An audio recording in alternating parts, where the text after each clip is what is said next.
శ్రీ గురుభ్యో నమః. YouTube channel చూస్తున్నటువంటి ప్రేక్షకులకి ఆస్తిక మహాజనులందరికీ నమస్కరిస్తూ ఈ రోజున అక్షయ తృతీయ శుభాకాంక్షలు అందరికీ తెలియజేసుకుంటూ కొన్ని సందేహాలు ఉన్నాయి మనకి. అక్షయ తృతీయ అంటే బంగారం కొండం అనుకుంటున్నారు. అక్షయం అంటే దాన ధర్మాలు చేయాలి. ఈ రోజున అక్షయ తృతీయ నాడు దాన ధర్మం కానీ చేసినట్టయితే అక్షయమైనటువంటి ఫలితాన్ని ఇస్తుందని చెప్పబడుతుంది. అంటే ఈరోజు ఎంత విశేషమైన రోజు అంటే అక్షయ తృతీయ అంటే క్షయము కానటువంటిది. అక్షయం అంటే ఏమిటి? క్షయం తరగనటువంటిది సంపదను ఇస్తుందన్నమాట ఏదైనా సరే. అట్లాంటి అక్షయం కానటువంటి అక్షయ తృతీయ అంటే ఈ అక్షయ తృతీయ నాడు ఏదైనా దానం చేసినా, అన్నదానం చేసినా, ఇంకోటి చేసినా క్షయం అవ్వకుండా వృద్ధి చేకూరుస్తున్నాం. కాబట్టి బంగారం కొనడం కాదు ప్రధానం, దానం చేయడం ప్రధానం. కాబట్టి ప్రతి ఒక్కరూ కూడా లేని వారికి దానం చేయండి. ఈరోజు అక్షయమైనటువంటి పుణ్య ఫలితాన్ని ఇస్తుంది. అట్లాంటి అక్షయ తృతీయ నాడు మనం అందరూ కూడా చక్కగా లక్ష్మీదేవిని ఇంట్లో దేవతలందరినీ కూడా ఆరాధన చేసుకుంటే ఈ రోజున అభిషేకం చేసినా, పూజ చేసినా విశేషమైనటువంటి ఫలితాన్ని ఇస్తుంది. కాబట్టి ఈ రోజు ఎంత గొప్పదైనటువంటి రోజు అంటే ఈ రోజున శ్రీ లక్ష్మీదేవికి శ్రీహరికి వివాహం జరిగినటువంటి రోజు. ఈరోజు అంత గొప్పదైనటువంటి రోజు. అలాగే ఈ రోజున పరమేశ్వరుడి యొక్క అనుగ్రహంతో కుబేరుడికి అదొక ధనములు ఆధిపత్యాన్ని ఇచ్చినటువంటి రోజు, ధనానికి రక్షకుడిగా పెట్టినటువంటి రోజు ఈరోజు. అలాగే ఈ అక్షయ తృతీయ నాడు చేసేటువంటి దాన ధర్మాలు అత్యధిక ఫలాన్ని ఇస్తాయని నారద పురాణంలో చెప్పబడుతుంది.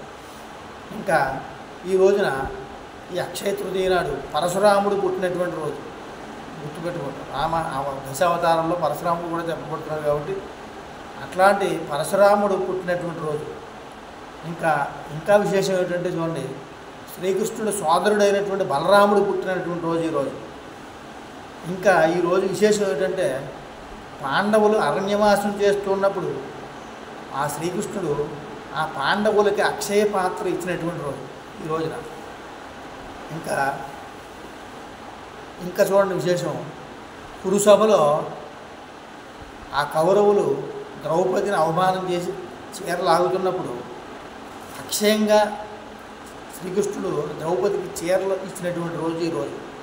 కానీ అక్షయంగా చీరలు ఇచ్చేట, క్షయం కాకుండా. అట్లాంటి ఇంకా విశేషం చూడండి, మహాభారత కావ్యాన్ని వేదవ్యాసుడు రచించినటువంటి రోజు ఈ రోజునే ప్రారంభం చేయడం జరిగింది. ఆ వేదవ్యాసుడు మహాభారతాన్ని అక్షయ తృతీయ నాడు ప్రారంభం చేశారు ఆ గణపతి రాయడం ద్వారా. ఇంకా విశేషం చూడండి, మనం అన్ని దేవతల యొక్క స్వరూపం అన్ని గంగాజల లవణకణికాపీత అంటారు. గంగాజలాన్ని ఒక చుక్క నీరు తాగితే గంగాజలంలో నీరు మానవ జన్మకి ఇంకెంతకన్నా ఏమక్కలేదు. అట్లాంటి గంగాని స్మరిస్తే సర్వపాపాలని పోగొడుతుంది. అట్లాంటి గంగా నది శివుని యొక్క జటాజోటం నుండి భూలోకానికి గంగ వచ్చినటువంటి రోజు అక్షయ తృతీయ. చూడండి ఇంకా విశేషం ఏంటంటే సింహాచలంలో వరాహ లక్ష్మీ నరసింహస్వామి వారి యొక్క నిజరూప దర్శనం జరిగేటువంటి రోజు ఈరోజు. ఇంకా విశేషం చూడండి, బద్రీనాథ్ ఆ విష్ణు యొక్క ఆలయాన్ని ఈ రోజునే తెరుస్తారు. అక్కడ శీతాకాలం అంతా మూసేసిన తర్వాత ఈ రోజునే స్వామివారి యొక్క అర్చనకి ఈరోజు ఆలయం తెరవబడుతుంది. ఇంకా చూడండి, పూరి జగన్నాథ స్వామి వారి యొక్క రథోత్సవం జరుగుతుంది. ఆ రథోత్సవంలో ప్రతి సంవత్సరానికి ఒక్కొక్క కొత్త రథాలను తయారు చేస్తారు. ఆ రథాన్ని తయారు చేయడం కోసం ఆ నిర్మాణానికి కూడా ఈ రోజునే అక్షయ తృతీయ నాడు అంకురార్పణ చేస్తారు. అట్లాంటి అక్షయ తృతీయ నాడు ప్రతి ఒక్కరూ కూడా పరమేశ్వరుని సేవించండి. ప్రతి ఒక్కరూ కూడా సర్వదేవతా స్వరూపమైన గోవుని పూజ చేయండి, సర్వదేవతలను ఆరాధన చేయండి. జై శ్రీరామ్, జై శ్రీరామ్. జై శ్రీరామపీఠం, రామచంద్రపురం. ప్రతి ఒక్క భక్తులు కూడా మా పీఠాన్ని ధరించండి. జై శ్రీరామ్, జై శ్రీరామ్, జై శ్రీరామ్. జై శ్రీరామ్. శ్రీరామ జయ రామ జయ జయ రామ. శ్రీరామ రామ రామేతి రమే రామే మనోరమే సహస్రనామ తత్తుల్యం రామనామవరానే. శ్రీ గురుభ్యో నమః. హరి ఓం. భక్తులందరూ కూడా అక్షయ తృతీయ నాడు శ్రీరామపేటాన్ని అందరూ కూడా దర్శించండి. స్వామివారిని, శ్రీ రామచంద్ర స్వామివారిని, అన్నపూర్ణ విశాలాక్షి సమేత కాశీ విశ్వేశ్వర స్వామివారిని, శ్రీ లలితామ్మవారిని కూడా దర్శించండి.